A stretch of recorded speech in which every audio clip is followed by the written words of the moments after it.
nosso. Ele orou e ouve as nossas orações sem querer nada em troca. Pois no mundo que estão vivendo, ninguém, ou quase ninguém, faz nada para o outro sem querer nada em troca.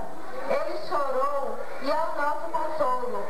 E é deste consolo que toda raça humana precisa, pois nunca se ouviu ou se viu tanto choro de familiares que têm perdido seus entes queridos para as drogas e violências domésticas.